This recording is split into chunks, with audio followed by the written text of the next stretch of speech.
And he said, you know, it's not just you're having a second career. I have many people in my class. This is their first career. They're a year or two out of college. It just, rabbinical school is just very challenging that way, and especially JTS. It's such a left brain place, very intellectual. So that made me feel a little better.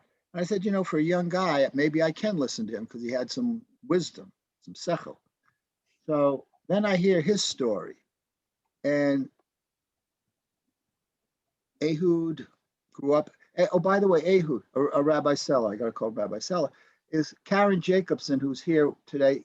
She grew up in New Haven. And she was curious as to where you might have grown up, or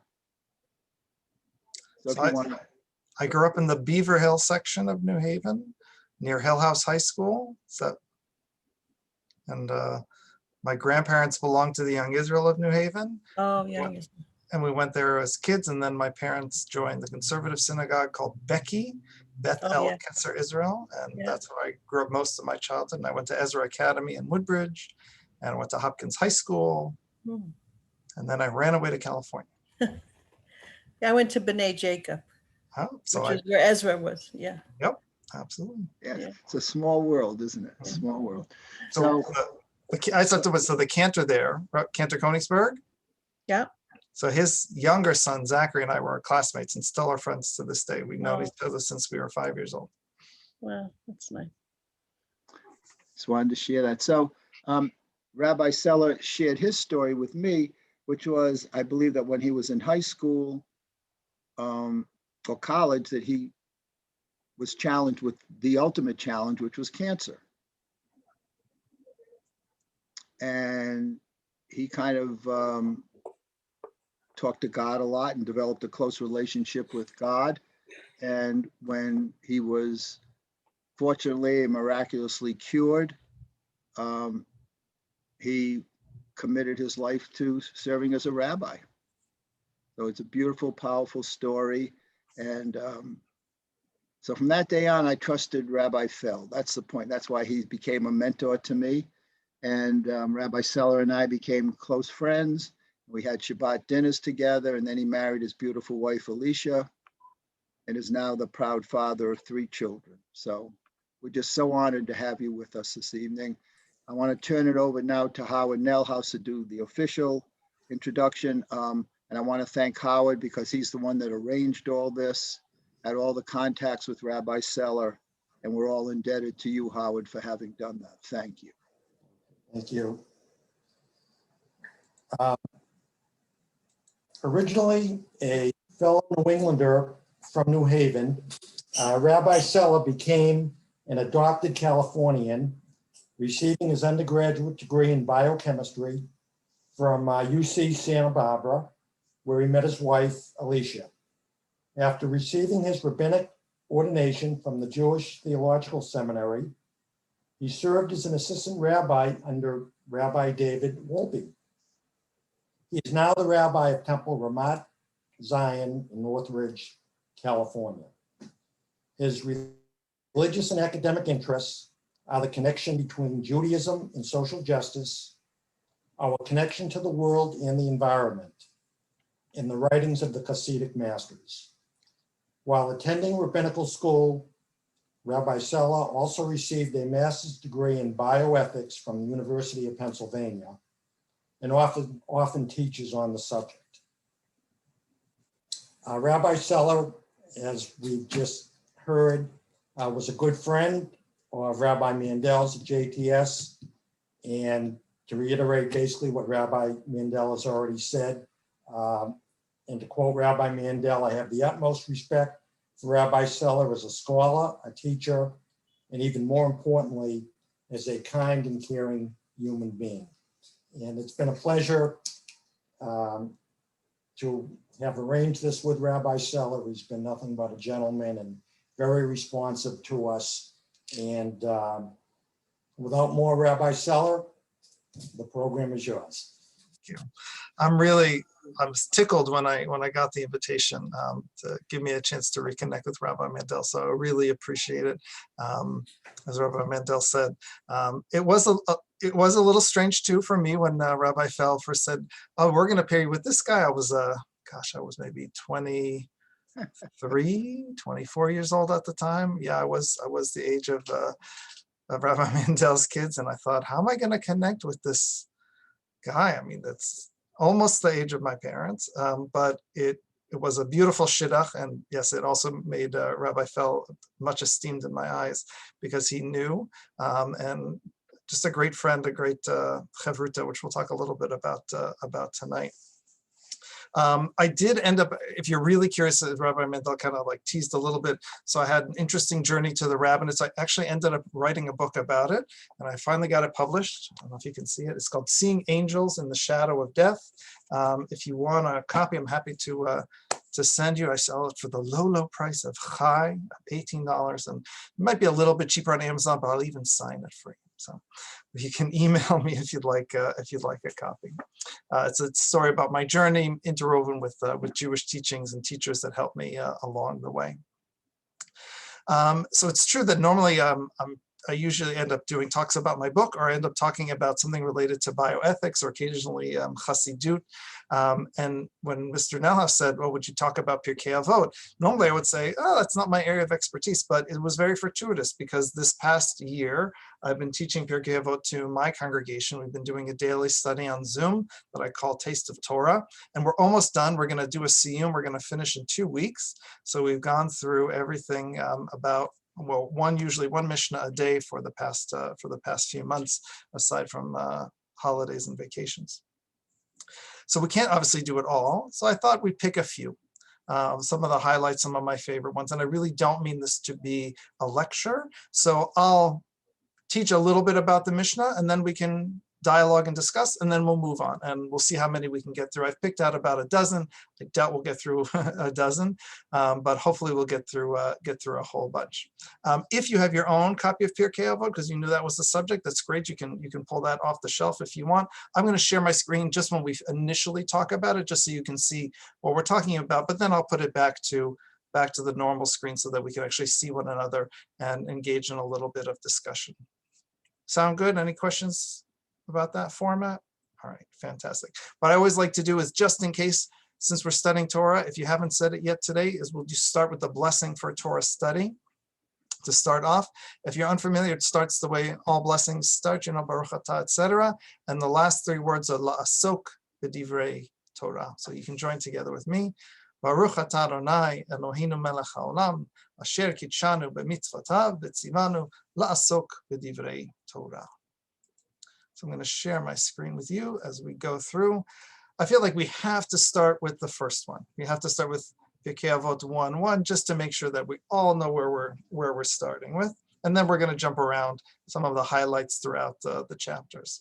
So I'm going to read in Hebrew just because I love to hear the flavor of the Hebrew, and of course we'll discuss in English. So the first one says, Moshe kibel Torah misinai umasra leYehoshua veYehoshua lezkenim uzkenim leneviim uneviim mesuraha la'anshei knesset hagdola hem amru shlosha dvarim havu metunim bedin ha'amidu talmidim harbe va'asu siyag laTorah. Moses received the Torah at Sinai and transmitted it to Joshua to the elders to the prophets to the men of the great assembly. They said 3 things: be patient in the administration of justice, raise many disciples, and make a fence around the Torah. I'll go back to the text if we need to see the text. Someone shared the online, so that's perfect too. If you want to, thank you, Rick. If someone wants to, if you want to kind of do a side-by-side screen. I thought this was important to start with because maybe the first question we need to answer is, where in the world did Pirkei Avot come from? The wisdom of the sages, the ethics of our fathers, sometimes it's translated as. It's a section of the Mishnah. The Mishnah is a code of rabbinic law, but this is a pretty different section because we get kind of just wisdom sayings, not strictly laws. The Mishnah was codified in the early 200 CE by Rabbi Yehuda Hanassi, Rabbi Judah the Prince, where he's collecting and culling all this kind of stuff that wasn't oral tradition. And through his greatness, he says, you know what? We got to take all this oral stuff and we got to put it down in writing. And then he says, but how are we going to legitimate this whole kind of endeavor of the Mishnah, that we're taking all of this stuff that was an oral tradition and we're putting it down in writing? So he's legitimizing his own endeavor and the entire rabbinic endeavor by saying that we have this chain of tradition. Now, I'm sure you've read some genealogies in the Torah, right? So-and-so begat so-and-so begat so-and-so. They try and do every single generation. This is an interesting chain of tradition because you're skipping a whole, you're kind of skipping huge sections, or you're glossing over huge sections. Because first you get kind of one generation to the next. God to Moses, Moses to Joshua, and then you get big sections. Joshua to the elders, whoever they are. The elders to the prophets. Well, we know some of the prophets, Isaiah, Ezekiel, etc. The prophets to the men of the great assembly, whoever they are. We don't know exactly. Some of them, we have some names for some of these people, but we don't necessarily know. So it goes generation to generation, and then a huge jumps in time, or huge swaths of time.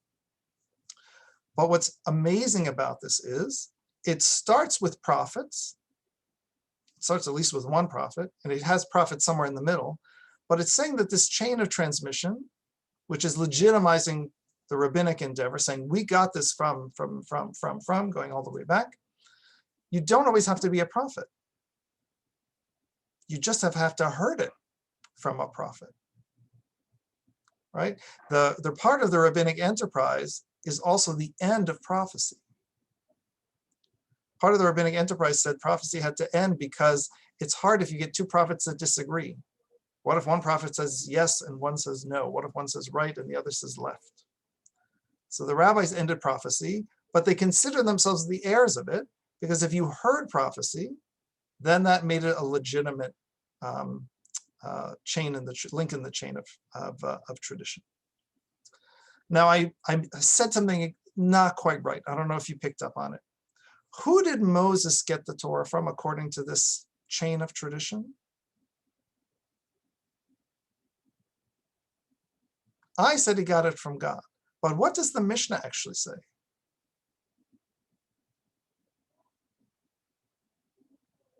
I'll share my screen again just to show you. Whoop, where is it?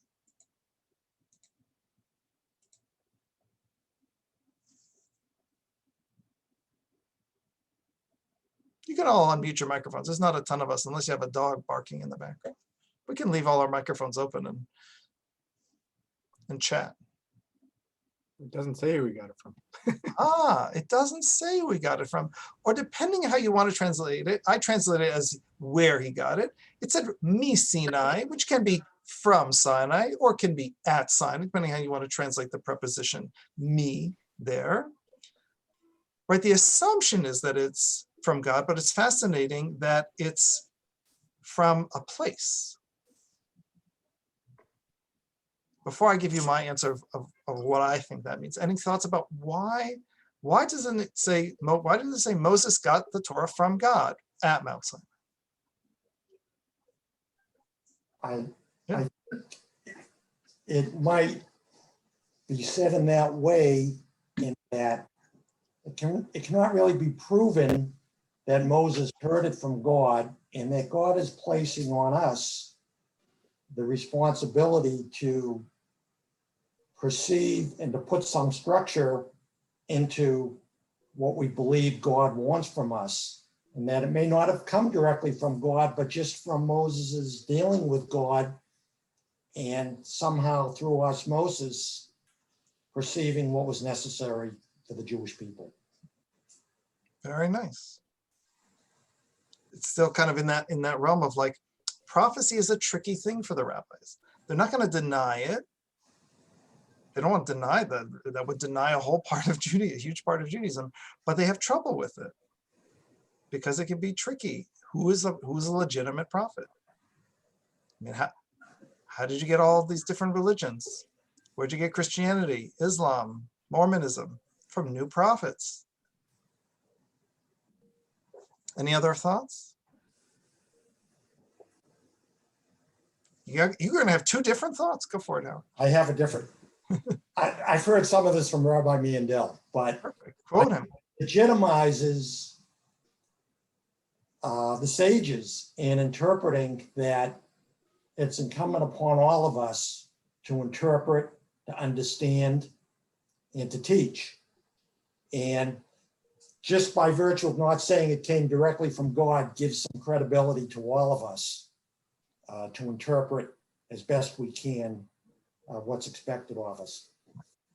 I think we can go in these either directions where on the one hand, if it's Moses got it at Mount Sinai saying, that's a unique once in a lifetime experience, once in a humanity experience.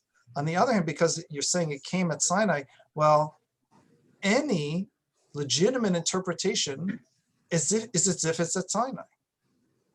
As long as you're continuing in the chain, you are also like you're at Sinai. And if you think kind of about how the rabbis we try to reenact some things. We go up to the Torah and we try to have like a little revelatory moment in the Torah service. The rabbis tried to create a little theophany there in our Saturday and Monday and Thursday services. All right. I'm going to skip ahead of some other things because I want to get to as much, but let's look at some of these teachings. So they said three things: being deliberate in judgment, create a lot of students, and make a fence around the Torah. Let's look at the last one first, making a fence around the Torah. In general, that's assumed to mean, protecting, right? Fences protect. And if you've ever heard of this idea, putting a fence around the Torah means that you don't even kind of approach it, not in the physical sense, but you create boundaries to the violations of whatever the Torah is holding sacred.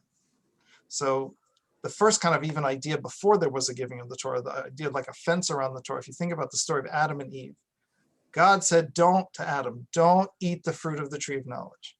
Adam made a fence for Eve and said, don't eat it, don't even touch it. Right? Don't go near it, don't look at it. Don't breathe near it. But what happened with Eve and the snake? She said, oh, God said, don't touch it. And the snake touches it and said, really? That doesn't seem so bad. I didn't drop dead. I'm touching it. Maybe you can eat it. If the touching thing is not true, maybe the eating thing is not true. And she ate of it. So on the one hand, fences do protect, right? A familiar fence that you might observe yourself is, when do you light your Shabbat candles? If sundown is at 7:18, when do you light your Shabbat candles?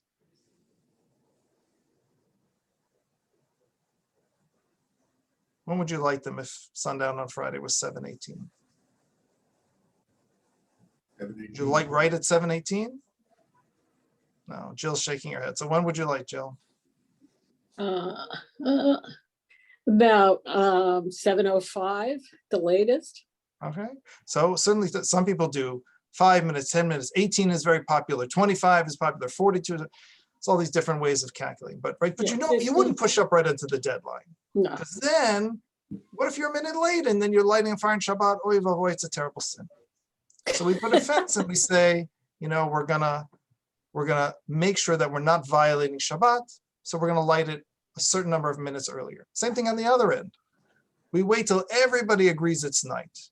100%. You see 3 stars, it's dark, dark, dark. It's 25 to 45 minutes after the sun has set. For sure it's Shabbat. So we're extending it. We're putting a fence around Shabbat because we don't want to violate Shabbat. So on the one hand, fences keep people from breaking in and invading on something special. But what do fences also do?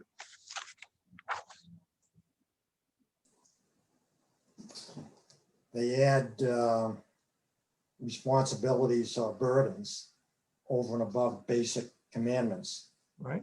It makes things harder. And sometimes people put fences around fences around fences. And it can lead to, you can put a lot of fences, it can make things very hard.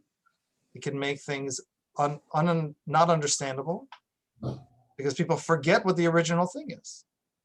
Because they say, all I know is about the fence. I don't really know what I'm protecting anymore. Fences also keep things inside. Fences also keep things locked inside. Certain things are fences that Don't let things get out. So rabbis, to a certain extent, are gatekeepers. Not as much anymore, because now there's lots of things in translation. You want to study Torah, YouTube will have 10,000, partial lessons in under a second for you, right?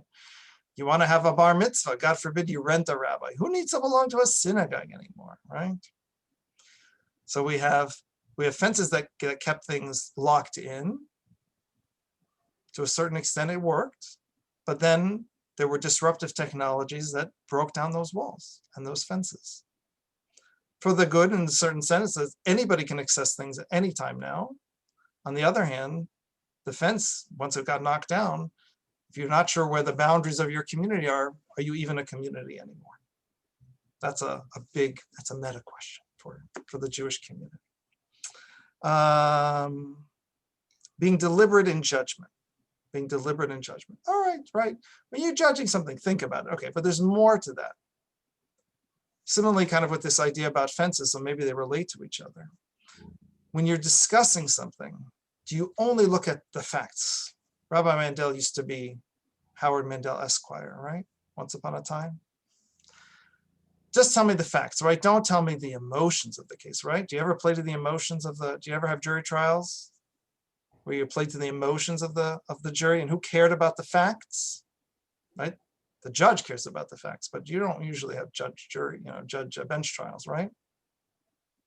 So is it wrong to be a strict legalist? Sometimes it's only about the facts, man, just the facts. Sometimes maybe being deliberate is saying, well, what's the context for all of it? If I just go as strict legally, maybe things go awry.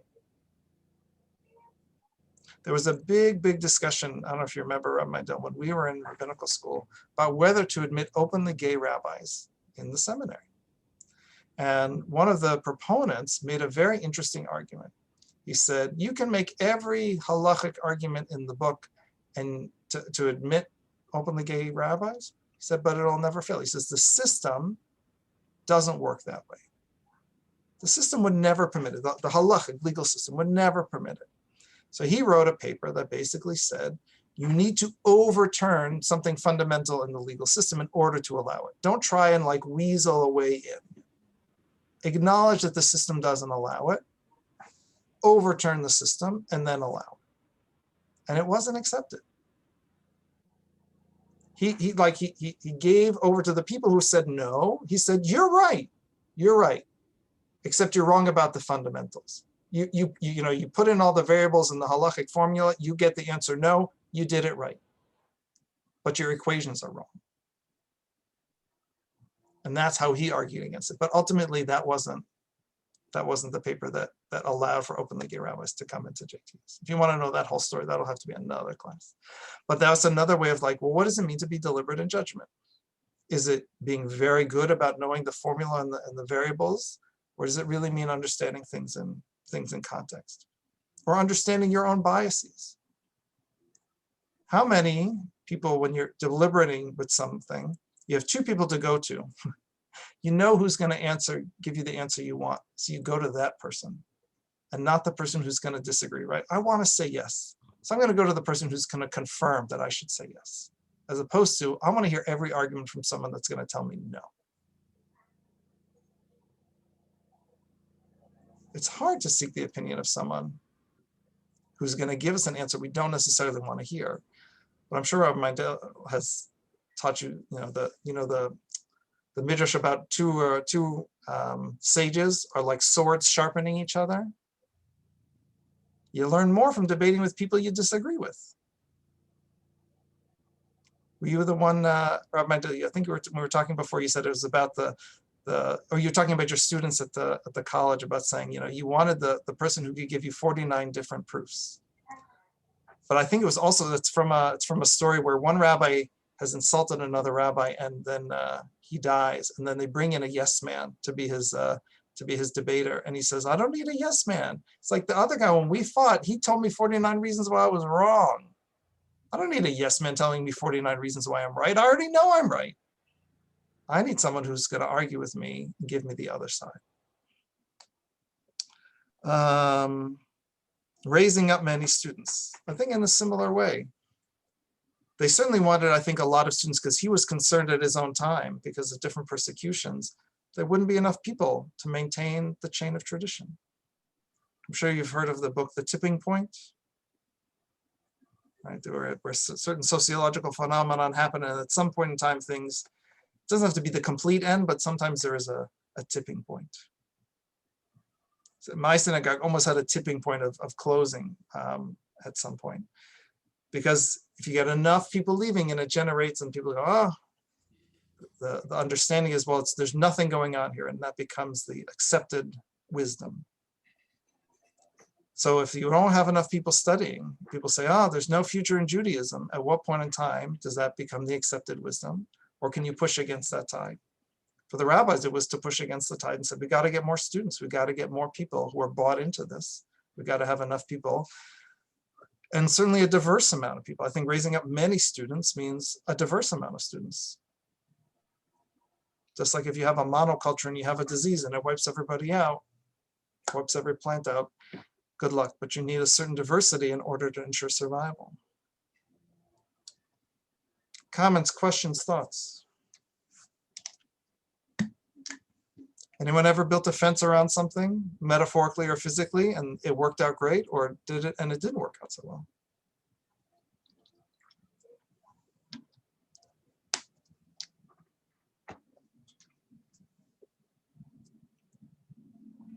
Okay, I'll be brave and start the discussion. I Good. think we all build a certain amount of emotional fences around ourselves as a form of protection.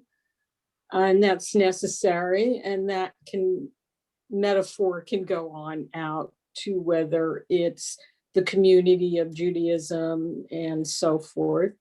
But at the same time, I know my closest friend, if I'm unsure about a decision I'm about to make, I'll go to my closest friend because I know this is somebody who will tell me what I do not want to hear. Mm-hmm.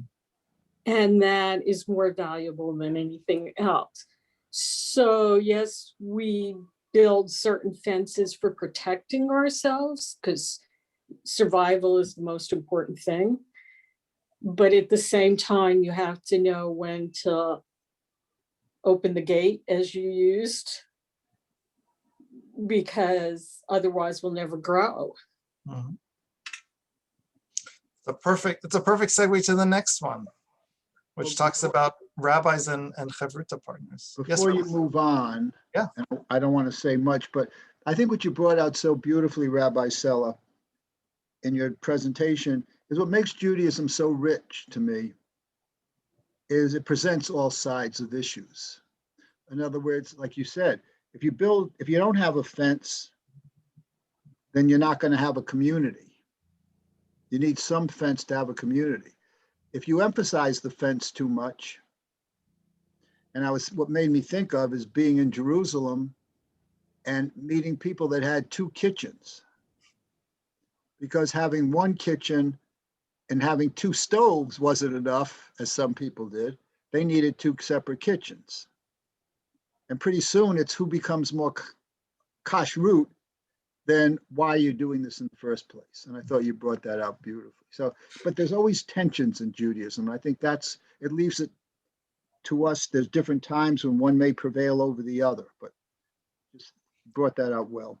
My uncle, my mom's brother, was raised religious. He left it.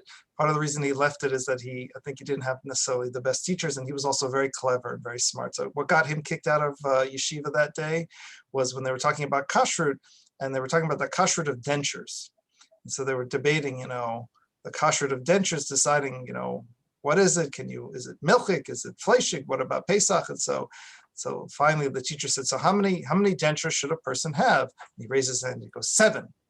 They go, 7? Why 7? He says, well, fleishik, milchik, parv, right? You got to have those 3. Then you can't kasher them for Pesach. So you got to have Pesach fleishik, Pesach milchik, Pesach parv. Guy says, okay, so that's 6. Why 7? He goes, oh, well, occasionally you want to eat treif. That got him kicked out of school that day. So he didn't like the fences. I've heard that some ultra religious people won't eat strawberries. And the reason why is basically this fence thing is because there might be microscopic insects in the little crannies of the bed. Oh, we lost Rick. But yes, it's true. There's a big thing in kashrut about bugs. The thing is, there is not a big thing in kashrut about microscopic things, because there's already a rabbinic principle from a long time ago that says if you can't see it, it doesn't exist. Yes, then some people say, well, now I can see it because I got a microscope. Well, if you can see it with a microscope, then God help you, because there's microbes everywhere in the air that we breathe, on our skin right now, in our gut, living there, helping us digest our food. So, all right, let me share my screen, show you the next one. Chapter 1, number 6. Yoshua ben Prachya v'nitai ha'arbeli kiblu mehem. Yoshua ben Prachya omer, aseh lecha rav, ukne lecha chaver, v'hevei dan et kol ha'adam lekaf zechut. So Joshua ben Prachya and Nitai, the Arbelite, received the oral tradition from them. Joshua ben Prachya used to say, find for yourself a teacher and acquire for yourself a colleague in study, and be in the habit of judging all people with the scale weighted in their favor, or literally in the Hebrew, on the side of merit. This is one of the classic ones. You may have heard it before, usually just the first half of Aseh lecha rav ukneh lecha chaver. A Rav, obviously you're familiar with this idea of a Rav, a rabbi, a teacher. Chaver, as a friend, is more than just a buddy. A Chaver is really someone who you have a special connection with. It really was what, like Rabbi Feld had intended for myself and for Rabbi Mandel, is you have someone who is someone you study with, someone who challenges you, someone who makes you grow as a person, someone who will call you on your stuff when you're not really doing what you're supposed to be doing, someone who will help inspire you and keep you honest. That's what a chaver is for. In the Aramaic, they called it a chavruta, and that's the shorthand name now for partnered Torah study, because you shouldn't just do it alone. You really need to have that dialectic. You have to have that back and forth, because you might read something and say, I think I get it, but until I discuss it with someone, until I bounce my ideas off of somebody else, I'm not really sure. And it can be a very intimate thing. It's not a romantic relationship, but it can be a very intimate thing if you're willing to share the innermost things that's going on with you. Those are the best chavruta that I had in rabbinical school. We were maybe studying a particular thing in the Talmud, and we're trying to get what the rabbis are saying, or a midrash or a Bible even, but then saying, well, how does this reflect on my life? And being willing to say, like, this is what's going on with me in my life, and this is what it's making me think of. And your chavruta will help you analyze the text, but also then help you say, okay, well, how does this apply to your life? So it's something that you really need. And that's why I think it's so interesting, the two verbs here, make for yourself a teacher and acquire for yourself a friend. I don't think acquire in the sense of you got to pay somebody to be your friend, but acquire in the sense that you can acquire a friend by being willing to be intimate with someone. You can acquire their trust. If you're going to keep things on a certain level, you're always going to have a little bit of distance. But if you want to acquire closeness, be willing to be vulnerable. Be willing to share things, and then you can get to a deeper level with somebody. How do you make yourself a teacher? Anybody ever found someone said, you're going to be my teacher?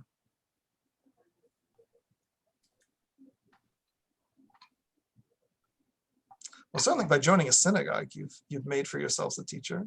Coming to classes makes for that person a teacher. When I first met Rabbi Feld and I heard him speak at something, I said, that's somebody I want to learn more from. And he taught 0 classes in the rabbinical school, but he had a lot of optional things to do at lunch. And anytime that I was free, I would go to that. And he became a tremendous teacher for me, even though he never made me do any homework, never taught a formal class, never had to write a paper for him. But he became a tremendous teacher. It feels so weird to call him Rabbi Mandel. Rabbi Mandel. It's great to call him Rabbi. It's just funny. was a great teacher too, because he was a chaver, but also a teacher. He had a lot more life experience than me, still does. And it was great to have him as a chaver, as we were studying our lives together, but then also as a teacher, because if you're willing again to go into that person and say, I want to learn from you, you can make a teacher for yourself in any way.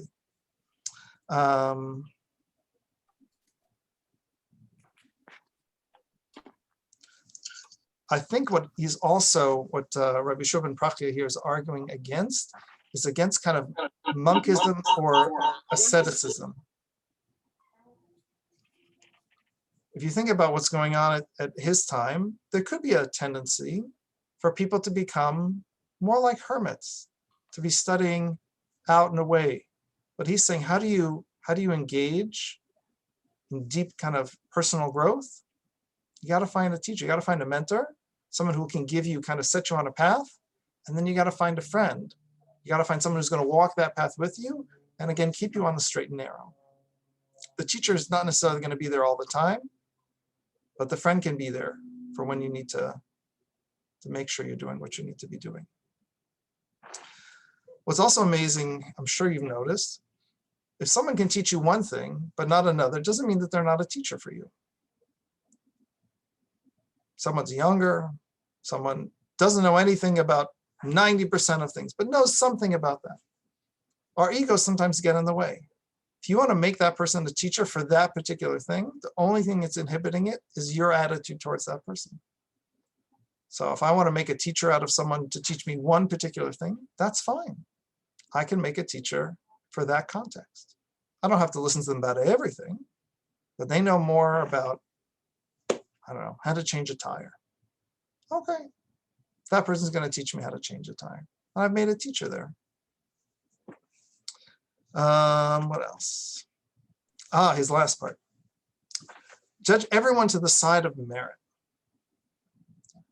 What I think part of how to connect the three is that when you go out with this attitude and say, I can learn from this person, I can make this person a teacher, I can acquire a friend, I can share what's going on with me with someone else and have them help me out as I'm trying to figure out my path, I become much more generous in my attitude towards people.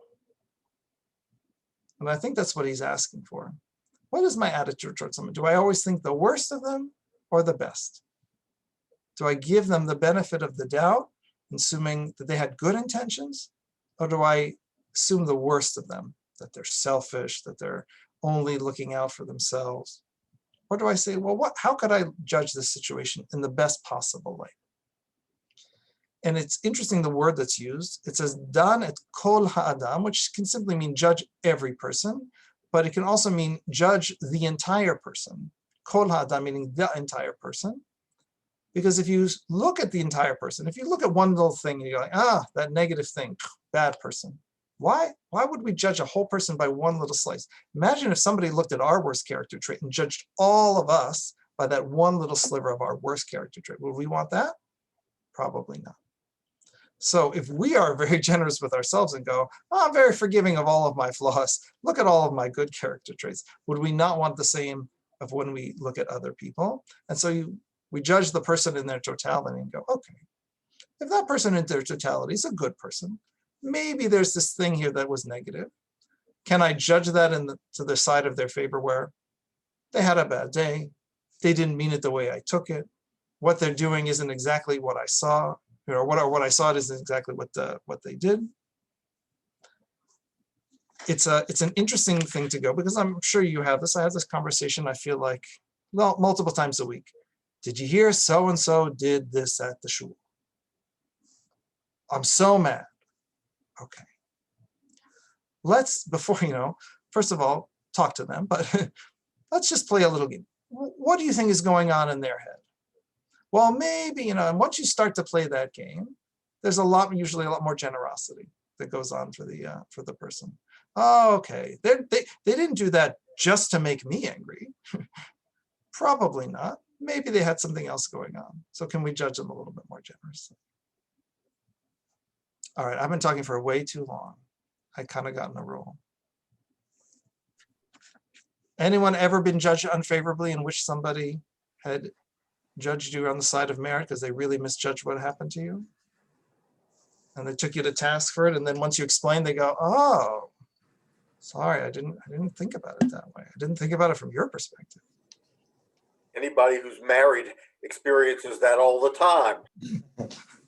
Uh-oh, now you have to give us an example. No, I'm not that open and honest. All right, we're not chevruta yet, okay.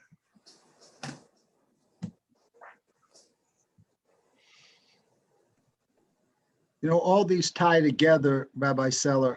So many of these tie together. I was reading recently about what's called confirmation bias. Say more, say more. Well, it ties into what you were saying about the first Mishnah, which was we go to people who we agree with, and we don't want to hear from somebody who may disagree with us. We want someone who's going to confirm whatever our bias is. And that also ties into judging people,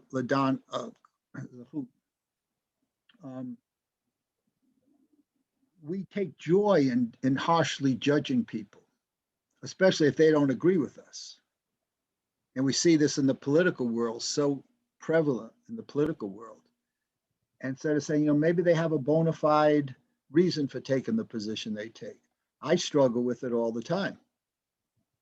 So I think it's hard to judge people, especially those we disagree with or disagree with us, in a favorable light. Yeah, I just went through bias training yesterday and it covered a lot of those same things, right? You tend to go to the people that have similar beliefs or look the same that you do or whatever. And if they don't, then you start off with a negative bias to start with before you can have a conversation with them. Mm-hmm. It's hard when they won't engage. My daughter was just dealing with this recently with what was going on in Israel, and one of her friends was posting things on Instagram, and it was very frustrating for her because she said, I don't like what he's posting. So I said, so ask why. And then he wouldn't engage with her. I said, well, that's really frustrating, because if you can simply ask that question of someone, why do you think that, and get an honest answer, you can have a dialogue with that person. You can get to, and that can be, why can break down a lot of barriers. It's a really powerful word. I like to tell people, I like to tell my board members a lot, be curious, not furious. Somebody does something, your initial reaction, "Arr." Before you lash out, just ask a bunch of questions. Why do you think that? In your head, I know you think you know why they think that, but you're probably and it's a problem. I'm sure you get forwarded articles, and they set up straw man arguments. The people from Minnesota think blah blah blah, and that's why but that's not really what they think. It's just a straw man argument to knock down. Sorry if anybody's from Minnesota. My mother used to say to me, if you want to use an example, just say people from Minnesota.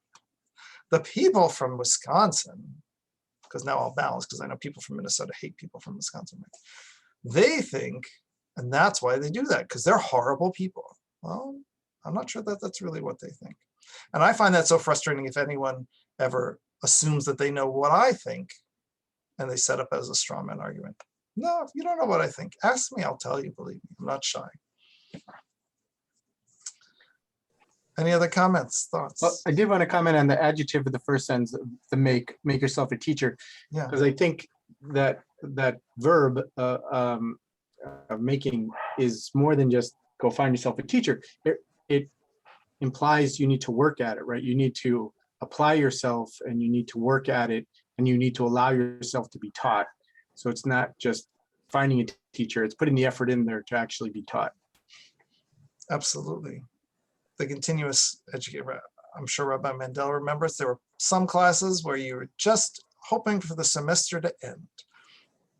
And there are others where you're sad when the semester ended because you were engaged. And when you were engaged, you'll learn that much more. When you're not, especially if you're forced to be there, oy vavoy. I was reading about a book today that I might buy. And John, you'll like this. He worked as part of this man's training. He worked with Yankee fans and Red Sox fans. and he was trying to reduce the tension between them. I think it's been reduced over the last 10 years, but there was a time when there was almost hate. Yeah, a few World Series for Red Sox would have helped alleviate that. But there was almost venom, anger between the two. And what he found was that just coming up with statistics or just trying to talk to them rationally had no impact. And it was asking questions. And the way he was able to reduce the antipathy was and like one question was, and I thought about you, John. So John's one of the few Yankee fans. But John, where did you grow up? Yeah, I grew up in Connecticut. Where in Connecticut? It's sort of split on the Exactly. eastern side. I should have been a Red Sox fan. Well, but most people who are Yankee fans grew up in Bridgeport. Yeah, right. Because that's western.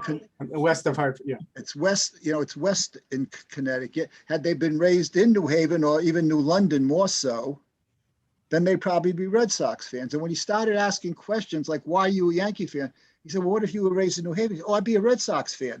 Then they realize, it doesn't go to the core of that individual, that they're a bad person because they're a Yankee fan or a Red Sox fan.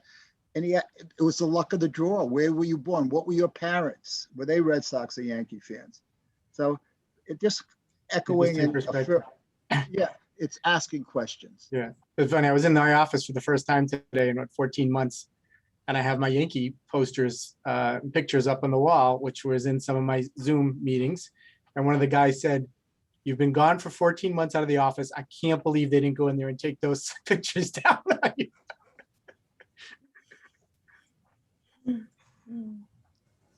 All right, moving right along. Look at the next one. One of my favorites, chapter 1, number 12.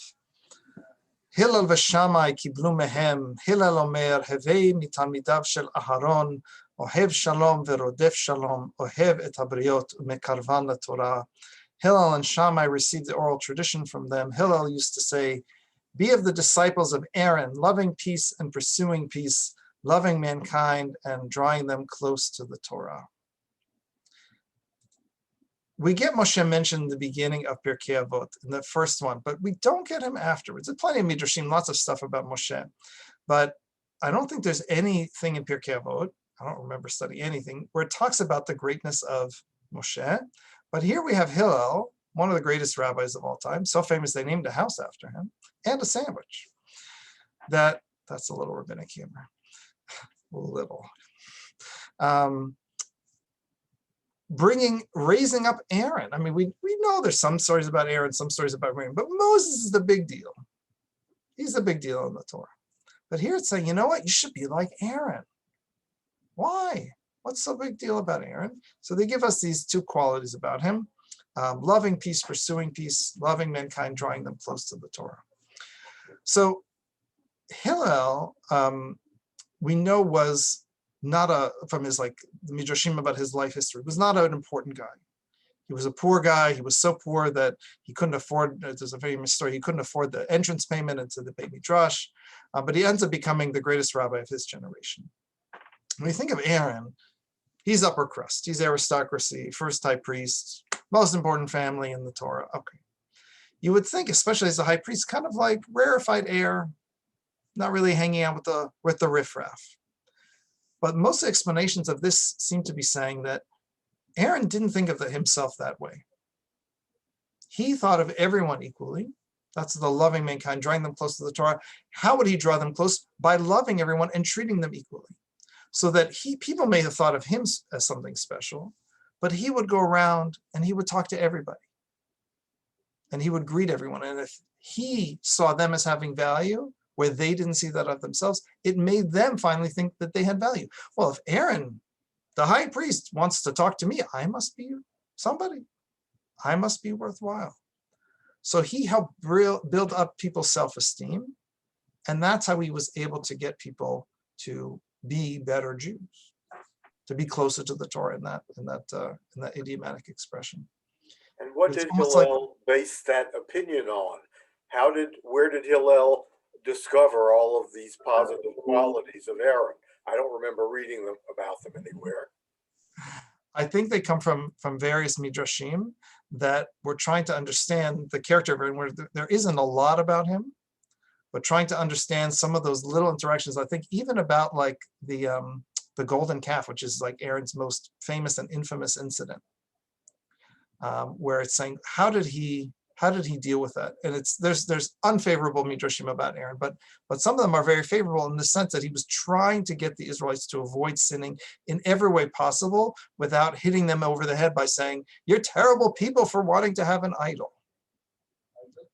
And so there's various midrashim that talk about how he was trying to delay, trying to avoid, trying to use subterfuge, because he really wanted to bring out the best in people, not simply the worst. One of the midrashim, part of the reason why it says he did that is because Hur, who was Miriam's son, said to the Jews, like, no way, you're terrible, don't make an idol, and they killed him. And he's like, that's not going to work. You know, just wagging your finger at people telling them you're bad, it's not going to work out good for the person who does it. It's not going to work out good for them either. One of the, I don't know if you know this expression in Yiddish, one of the ways that people sometimes try to deal with convincing someone not to do something wrong is to say, es passt nicht. Does anyone know that expression in Yiddish? Es passt nicht. Like, it's beneath you. It's not becoming of you, right? You're better than that, right? As opposed to saying to someone, wow, if you do that, you're bad. Say like, no, I already know you're better than that. That's why I know you wouldn't do it, because it's beneath you. So Aaron supposedly tried to connect people. And I love the verb, of course, it says mekarvan la Torah, like a sacrifice, like a korban. A korban, we call it the word sacrifice in English, but korban literally means like a bringing close. So he tried to bring people close to the Torah, and he was doing korbanot in the Mishkan. He was doing the sacrificial system by trying to break down those barriers. He didn't want to just remain aloof from people. He was really trying to be like a living example of the Torah. It wasn't just talking the talk, but it was also walking the walk. I'm sure you can think of examples of people where you say, maybe they didn't always talk and explain things, but their lives are examples. They're role models. That's how I would like to. And there's the famous ones, but I'm sure there's people that you just have thought of in your life like, that person, that's a good role model. They have the light touch, but they get people to do the right thing. Anybody know, is that an example coming to mind? Maybe there's someone in your synagogue who you're like, they don't hit you over the head with it, but you know, they're always bringing out the best in other people.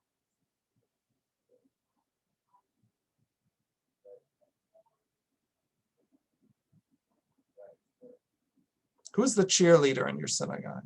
I know who it is here at TRZ, where, you know, there's two ways, right? Hey, everybody, we need volunteers. Nobody ever volunteers, and it's so annoying, and the same three people do it, and it's really frustrating, and you guys are terrible because you never volunteer, so everybody better step up now. That's one way of handling it. Well, I have to say, in our little shul, I have to say I have an enormous respect for all Jeff does. And so if you're looking, you know, because I think he's helped my interest in the services and being participatory in services more so than just sitting back and learning more about what's going on and, you know, what this week's parsha is about. You know, people say, oh, well, the rabbi's job, but it's also all of the congregation's job. And so if there's somebody I want to thank, that would, you know, I mean, there's so many people to thank in our little shul. It's kind of hard to point to one person and say, oh my goodness, because it's just, I've been very, as a relatively new member of like, what, 4 years now? The whole crew from the administrator who keeps everything going, everybody just chips in ways that I find amazing for such a small group of people. So if you're talking about people who bring out the best. I'm sure you know that if you left everything up to the rabbi, not a lot would get done, right? One person does not make a synagogue run. No. Right. But it's such a delightful group of people, and we all have different abilities and to contribute. And so I'm just in awe of how many talented people in a small membership congregation. So my way of thanking everybody, I guess. I feel like the greatest thing a rabbi can do is to engage more members in feeling responsible for the synagogue. Right? Not to do more work themselves, but to engage more members in feeling responsibility. You know, the Hebrew word for responsibility is achrayut. Achrayut comes from the word acher, meaning the other person. When you're responsible, it's not that you only take care of your stuff, it's but you say, what can that other person need from me? So the Hebrew word for responsibility implies not taking care of your stuff, but taking care of the communal stuff. Man, we're never going to get through all 12. All right, let's look at another one. So rabbis, I told you before that at 8 o'clock. Yeah, you have to go. Yeah. And several of the people are in that class. Okay. I'm going to do one more really quick to end on. Okay. And if you want to, do we? Okay. Yeah, go ahead. No, I was going to ask Amy if we. You muted yourself, Howard. I wanted to ask Amy, I think we have a different link for the Introduction to Judaism class. So anybody that wanted to stay on and isn't in that class could stay on and a little bit later if you're willing to, Rabbi. Mm-hmm. So Hopefully this we one have I'm enough staying on. I think we will. okay. Well, hopefully we have enough staying on. Not I'll just- stay. I'll stay on. Yeah. All right, we'll do a few more. So this one I just think is fascinating because if you've never seen this before, it's so maybe antithetical to what you might think of what a rabbi would say. So I'll just do it in English to save time. Rabbi Gamliel, the son of Rabbi Judah HaNasi, said, "Excellent is the study of the Torah when combined with a worldly occupation, for toil in them both keeps sin out of one's mind. But study of the Torah, which is not combined with a worldly occupation, in the end comes to be neglected and becomes the cause of sin. And all who labor with the community should labor with them for the sake of heaven.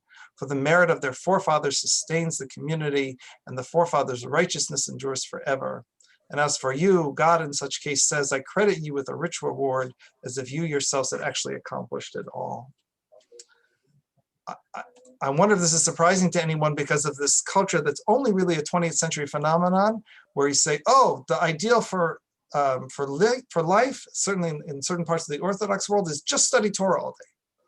That's it. That's all you should be doing. But back then, rabbis, not that Rabbi Mendel and I don't work for a living, but worked for a living. They had real jobs.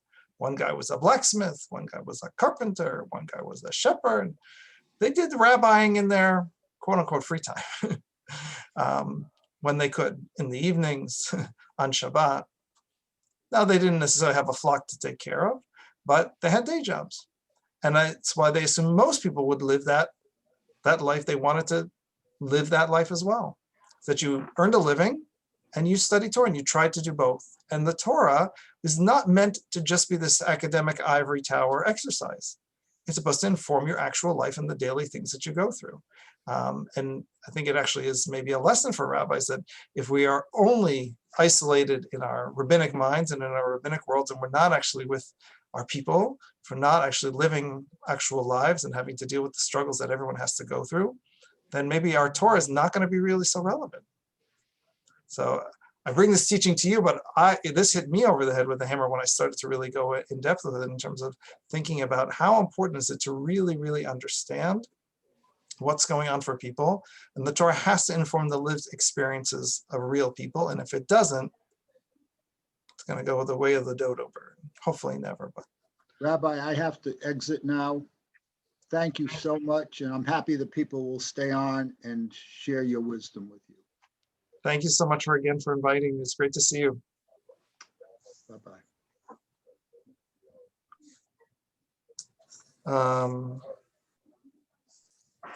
I also then really enjoyed the part where he's talking about people who work for the benefit of the community. It's a tricky thing to put yourself out in public. Why would I go out and do something for other people? All right, I want to help the community. Maybe I'll get some accolades. Maybe I'll get some kudos. Maybe I'll get some yasher koachs. Maybe I'll get some people appreciating what I do. But what if I don't?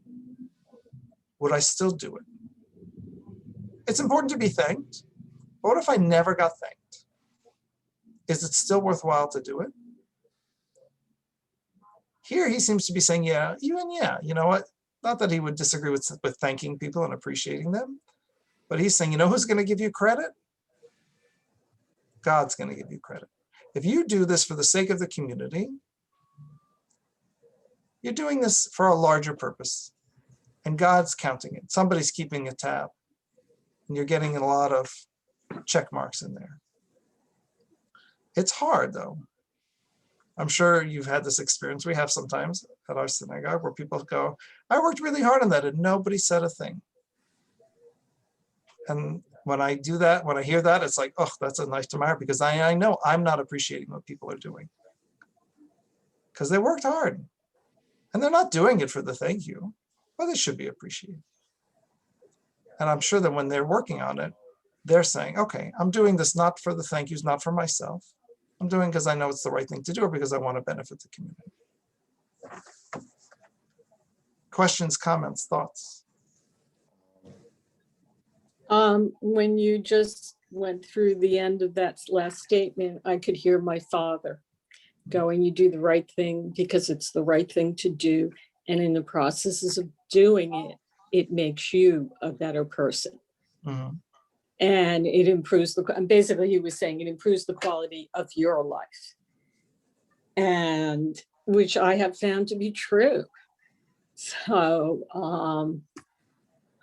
it's a slight variation on the same theme, but it's the same idea. And it's tricky because partially apt to be true.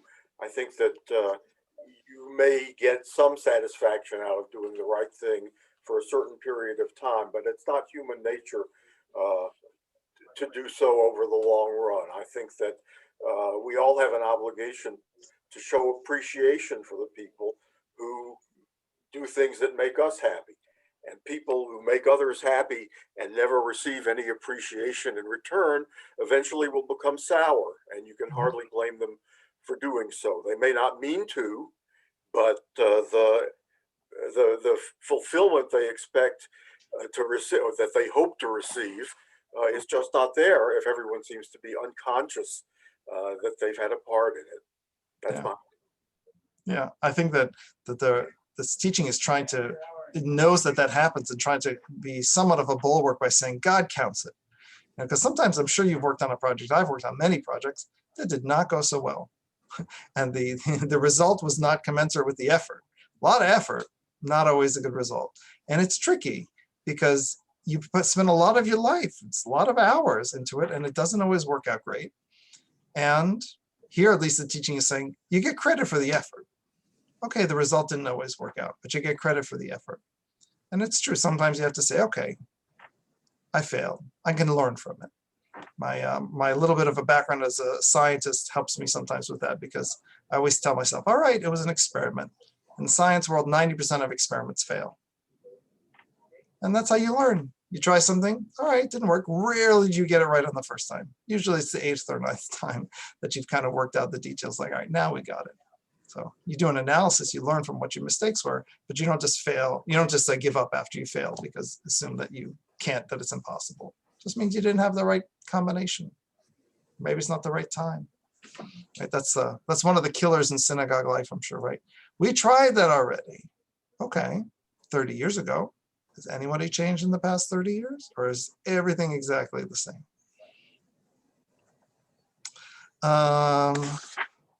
Let's see which one. I'm trying to see which ones to do next. Oh, this is a good one. All right, let me share this screen. This is chapter 2, number 18. Rabbi Shimon said, be careful with the reading of the Shema and the Amidah. And when you pray, do not make your prayer something automatic or routine, but a plea for compassion or forgiveness before God, as it said, For God is gracious and compassionate, slow to anger, abounding in kindness and forgiving of evil, and do not be wicked in your own esteem. So, first of all, on a simple level, you could just say, okay, he really thinks the Shema and the Amidah, which I think most rabbis even today would say are the most important prayer. So make sure you're saying that. But I think that there's something even more there. There's something about the nature of the Shema and the Amidah. I think maybe he's actually hinting at a little bit about this debate between predetermination and free will. So, and I'm reading into this, I know, but the Shema, when it says it's all about God, God is one, God is everything, so God's the power in the universe, everything can be predetermined. And the Amidah, in the weekday Amidah, there's all this whole section about things we're asking God for. Most of the prayers are prayers of petition. Well, if everything is predetermined, why are you asking for things? There's no point. It's already been decided. If you think things can change, then it's not predetermined. So I wonder if making sure we say the Shema and the Amidah is always making sure in our heads is having a little bit of a debate, because Judaism doesn't resolve this debate about whether everything is predetermined or whether we have free will. Later on in a different one by Rabbi Akiva from Pirkei Avot, it says everything is predetermined and free will is given, and he just leaves us the paradox like that as a statement. But I feel like that's the yin and yang, the push and pull that we have to live through all of our lives. We want to believe in God. We choose to believe in a powerful God, so God could determine things already without our say-so. But it feels very much like we have free will, like we make choices that affect our lives, and we have a relationship with God, so we ask for things. Now, sometimes we don't get an answer, or we don't get it in the time frame that we want, or the answer is no. Neither of those things we like, but those are all options that are on the table as well. So that's maybe I know I'm reading into it about what he's saying. He could just simply be saying, those are two important prayers, make sure you say that. But then he has this very famous prayer about keva, about fixed routine. Don't do that with your prayers, and instead make your prayers, all of your prayers petitions, like heartfelt pleas. I know this is a very difficult tension for conservative rabbis, less so maybe for Reform rabbis. How do we deal when we have a prayer service? Like, what do we keep in? What do we keep out? We have this debate every year on my High Holiday Committee. How long should the service be? Okay, this many hours. Okay, which prayer to take out? All right, I'll suggest take out prayer A. No, that's my favorite prayer. Okay, how about prayer B? No, that's my favorite. How about we have less choir? No, that's my favorite part. How about less rabbi talking? No, that's mine. Nobody says that's my favorite. Especially with the COVID year, right? We're having this discussion now, right? Because all of you cut this high holiday services down, I'm sure, like we did for high holidays, because people felt they couldn't stay on Zoom and watch it for all the length of time. Now, as we're going back, well, people are still getting the voice. We could try it last year. Why can't we cut those same prayers and keep it short again? So you guys are going to have those discussions. Every rabbi is going to have it across the country. There's that old joke of us, the congregation goes to the rabbi and said, I'm sorry I couldn't be there on Rosh Hashanah. What did you talk about? And he says, I talked about blah, gives a 1 minute answer. And he goes, how long did you talk on Rosh Hashanah? Well, like about 30, 40 minutes. He goes, if you could do it in 1, why did you do it in 30? Exactly. Right. One of my, I think my first or my second Talmud professor, JTS, had recently had a child. And so she said, okay, rabbis to be. So I'm not going to be in the service because, I got like a toddler. I'm going to be in and out and in and out. What part of the service should I really try to be in for? I'm only going to be in the service for, let's say, half an hour total. What should I be in for? What's the most important part? What do I need? What's going to make it Rosh Hashanah for me? The shofar service, parts of the Musaf Amidah, the rabbi's sermon. What is it? The Torah reading. I tell my congregants every year, but it's a difficult thing where if you have one moment in the 4.5 hour service that we run, Mazel Tov, you're a winner, go home. You got your money's worth. If you got one moment of clarity, one moment where you go, oh, either something from this past year that I need to fix, or one moment of clarity, this is my coming year, this is what I need to do. That's it. We got a buffet of things for you. If you ever go to the buffet and try to eat everything, you're going to make yourself sick. Try and find one moment. That's it. That's tefillah tachnunim. You've made some kind of petition and it worked. But we have so much keva, we have so much routine to try and get you that. Because if the smorgasbord, if the buffet only served challah, someone was like, "Where's the tuna fish? Where's the egg salad? Where's the broccoli? Where's the schmaltz herring? Where's my grape juice? Where are my cookies?" What if, if we only Something served for one- everybody. Yeah, if we only served you one thing and you didn't like that, oy. So we put out this huge mess and people go, "That's a lot. I can't, it's overwhelming." All right, but the broccoli, that was for you. The broccoli. The cookies, that was for somebody else. And the schmaltz herring was for somebody On But that, it's on that portion you just highlighted, it said Joel 2:16 or something like that. Mhm. I don't recall. Is Joel a prophet or a book of Joel?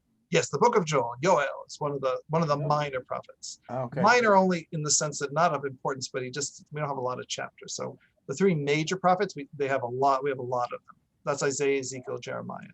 Yeah. And then there's the 12 minor prophets, just because I think the longest one of them is 8 chapters, and some are only 1 chapter, while like Isaiah has 66 chapters and Jeremiah has 45 chapters.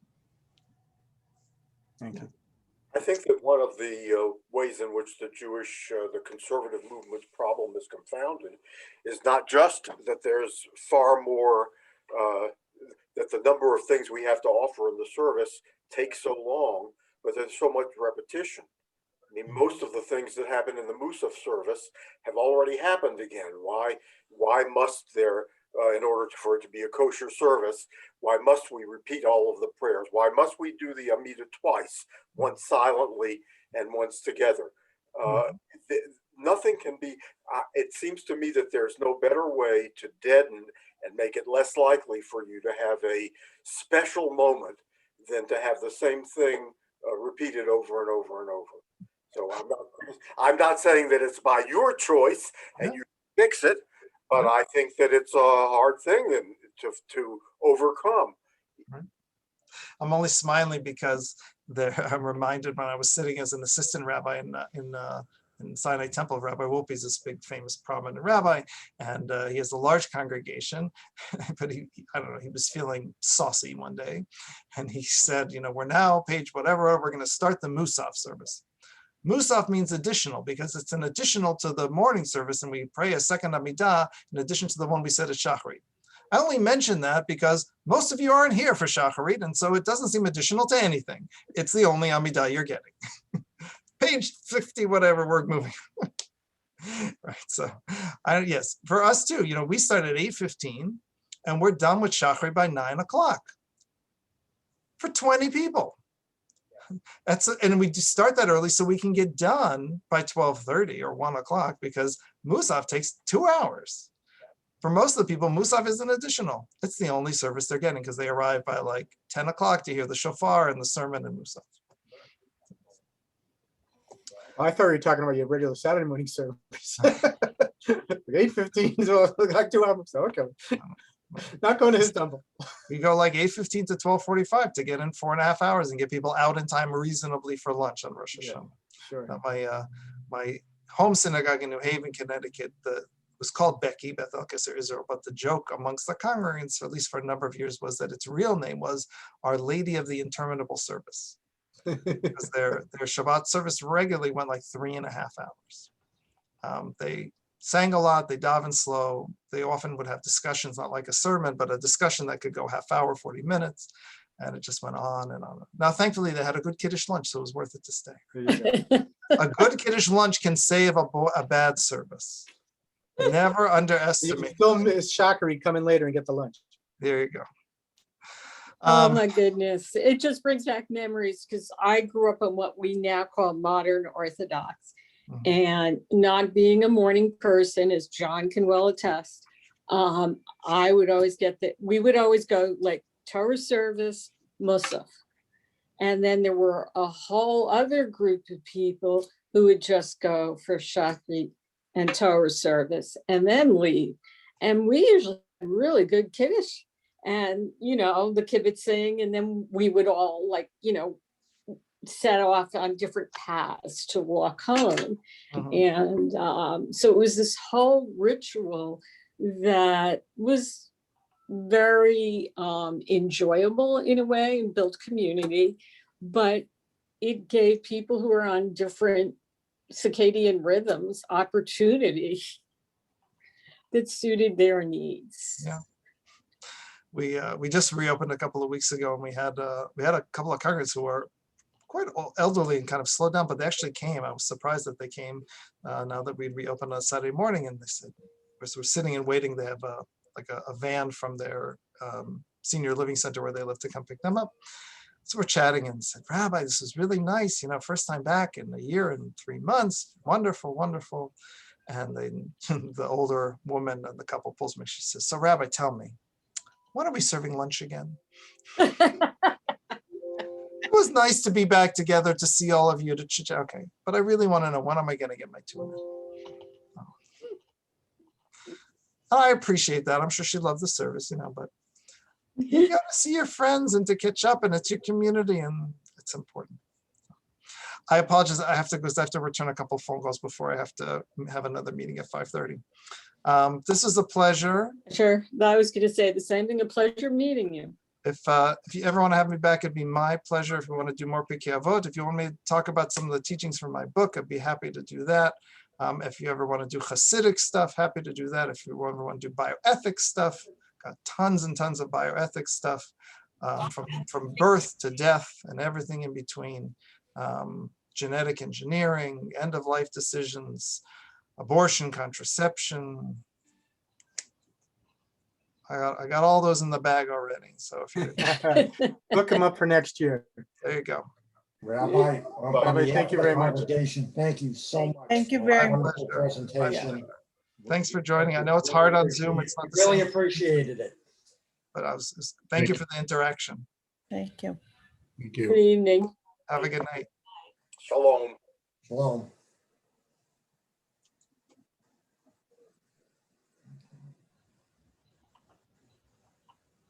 Good night, Amy. Thank you. Thank you, Amy.